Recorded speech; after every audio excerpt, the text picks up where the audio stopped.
ದಬ್ಬಳಿಕಟ್ಟೆಯಲ್ಲಿ ಅಂಬಾರಿ ಆನೆ ಅರ್ಜುನನ ಪ್ರತಿಮೆ ಲೋಕಾರ್ಪಣೆ. ಸಕಲೇಶಪುರ ಅರಣ್ಯ ಪ್ರದೇಶದಲ್ಲಿ ಅರ್ಜುನನ ಪ್ರತಿಮೆ ಲೋಕಾರ್ಪಣೆಯೊಂದಿಗೆ ದಬ್ಬಳಿಕಟ್ಟೆ ಪ್ರದೇಶ ಮತ್ತೊಂದು ಪ್ರವಾಸಿ ಹಾಗೂ ಸ್ಮಾರಕ ಕೇಂದ್ರವಾಗಿ ರೂಪುಗೊಳ್ಳುತ್ತಾ ಇದೆ.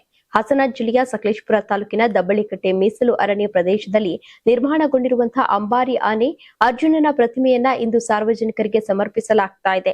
ದಸರಾ ವೈಭವದ ಪ್ರತೀಕವಾಗಿದ್ದ ಅರ್ಜುನನ ಸ್ಮರಣಾರ್ಥ ನಿರ್ಮಿಸಿರುವಂತಹ ಈ ಸ್ಮಾರಕದ ಉದ್ಘಾಟನಾ ಕಾರ್ಯಕ್ರಮಕ್ಕೆ ವಿಶೇಷ ಸಿದ್ಧತೆಗಳನ್ನ ಮಾಡಲಾಗಿದೆ.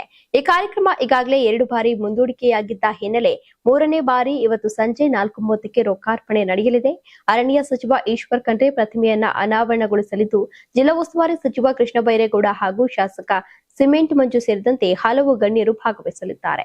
2023ರ ಡಿಸೆಂಬರ್ 4ರಂದು ಕಾಡಾನೆ ಸೆರೆ ಕಾರ್ಯಾಚರಣೆ ವೇಳೆ ಮದಗಜದೊಂದಿಗೆ ಹೋರಾಡಿದ ಅರ್ಜುನ ವೀರ ಮರಣ ಹೊಂದಿತು. ಈ ಘಟನೆ ರಾಜ್ಯದ ಜನರಲ್ಲಿ ಭಾರಿ ನೋವುಂಟು ಮಾಡಿತು.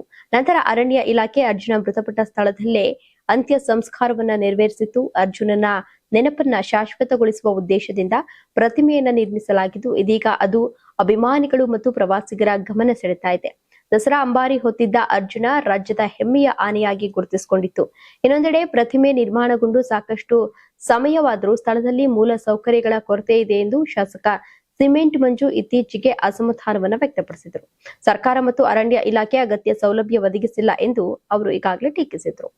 ನೀವು ಸಣ್ಣ ಆಗ್ಬೇಕಲ್ವಾ? ಅದು ಒಂದು ಉತ್ತಮ ಆಹಾರದಿಂದ ಸಣ್ಣ ಆಗ್ಬೇಕಲ್ವಾ? ಪ್ರತಿದಿನ ನಮ್ಮ ಜೀನಿ ಸ್ಲಿಮ್ ನ ಯೂಸ್ ಮಾಡಿ ಯಾವುದೇ ಸೈಡ್ ಎಫೆಕ್ಟ್ ಇಲ್ದಂಗೆ ನೀವು ಸಣ್ಣ ಆಗ್ತೀರಾ.